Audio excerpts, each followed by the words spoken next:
అనంతపురం జిల్లా ఉడేగోలం గ్రామంలో దొంగలు హల్చల్ చేశారు. 45 గ్రాముల బంగారం మాంగళ్యం గొలుసుతో పరారయ్యారు. అనంతపురం జిల్లా రాయదుర్గం మండలం 74 ఉడేగోలం గ్రామంలో పట్టపగలే చోరీ జరిగింది. ఇద్దరు గుర్తు తెలియని దుండగులు పథకం ప్రకారమే చోరీకి పాల్పడ్డారు.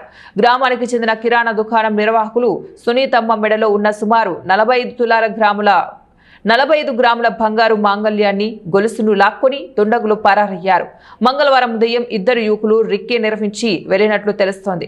కిరాణా దుకాణంలో సునీతమ్మ ఒక్కరే ఉన్నారన్న సమాచారం గమనించిన దుండగులు మధ్యాహ్నం సుమారు 3 గంటల సమయంలో పల్సర్ ద్విచక్ర వాహనంపై అక్కడికి చేరుకున్నారు. ఇద్దరిలో ఒకరు హెల్మెట్ ధరించి బయటే ఉండగా మరొకరు దుకాణంలోకి వచ్చి 100 రూపాయలు ఇచ్చి సిగరెట్, కూల్ డ్రింక్ ఇవ్వాలని కొనుగోలు చేశారు. సునీతమ్మ చిల్లర ఇస్తున్న సమయంలో ఒక్కసారిగా ఆమె మెడలోని బంగారు మాంగళ్యం గొలుసును లాక్కొని ఇద్దరు వేగంగా అక్కడి నుంచి పరారయ్యారు. సునీతమ్మ కేకలు వేయడంతో చుట్టుపక్కల వారు చేరుకునే లోపే దుండగులు ఆచూకీ కూడా లేకుండా తప్పించుకొని పోయారు. సమాచారం అందుకున్న పోలీసులు సంఘటన స్థలానికి చేరుకుని కేసు నమోదు చేసుకుని దర్యాప్తు చేస్తున్నారు.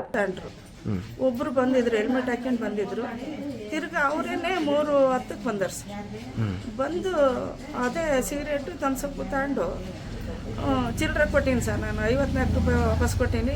Chain ಎಳ್ಕೊಂಬಿಟ್ರು sir. ನಾನು ನೋಡತ್ಲು ಅರ್ಸ್ಕೊಂಬಿಟ್ಟೆ. ನಾನು ಅಂತ ಅರ್ಸ್ಕೊಂತ ಇದ್ದೀನಿ ಸರ್. ಅವನು ಹೋಗೇ ಬಿಟ್ನು ಸರ್. ಹೋಗಿ ಸರ್ ಬೈಕ್ನ ಇನ್ನೊಬ್ಬಂದು ಹೆಲ್ಮೆಟ್ ಹಾಕೊಂಡಂಗೆ ಬಂದಿದ್ನ ಅವ್ನು ತಗೊಂಡು ಅದೇ ಹೋದ್ನು ಸರ್. ನೀಲಿದ್ ಸರ್. ಅವ್ರು ಅಂಥದ್ದು ಹಾಕೊಂಡು ನೋಡಲಿಲ್ಲ ಸರ್. ನಾನು ಅವರು 3:10 ಸರ್. 3:10 ಆಗಿತ್ತು ಸರ್. ಅವರು